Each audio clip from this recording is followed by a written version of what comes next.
What separates me from Danny Sabatello is style, athleticism, skill, but also, you know, I have striking, I have Jiu-Jitsu. If you look at Stots' Jiu-Jitsu, he has no fucking Jiu-Jitsu. I could submit this guy in a pure grappling match like that.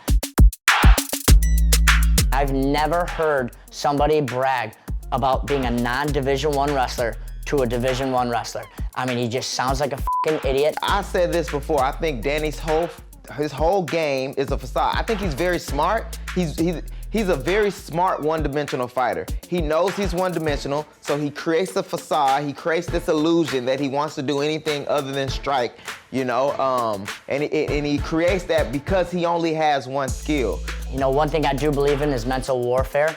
I think, man, the pressure and the stakes in fighting is so high. When you go in there, you could die, you could be paralyzed, you could kill someone.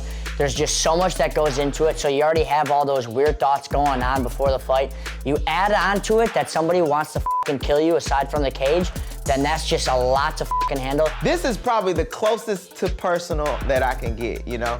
I literally want to put holes in his face.